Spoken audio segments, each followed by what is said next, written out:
Concerned residents in the Village of McFarland packed the municipal center tonight. Their concerns, losing parts of their community, including homes, to new village development plans. WMTV's Tabitha Bland has more.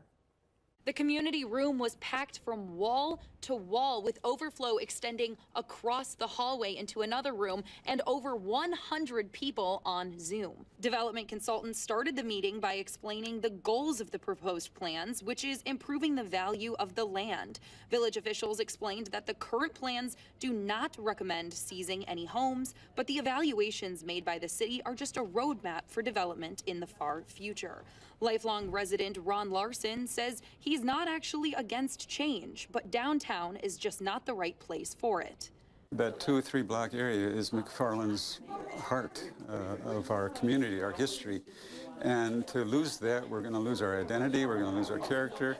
And I think it's very important to retain that. And if we put up 2 or 3 story mixed housing or high density housing units, we're going to look like every other community in Dane County and beyond. There is no action being taken on the agenda tonight. President Caroline Klaus says that it's simply a way for people to come in and voice their concerns for consideration.